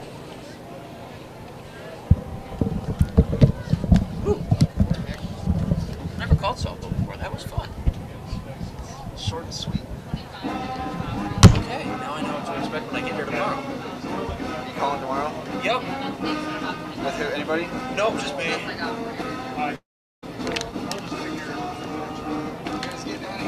Yeah. Yes. as an incentive to get people to sign up for more softball, because the less softball other people call, the more I call. And Kramer says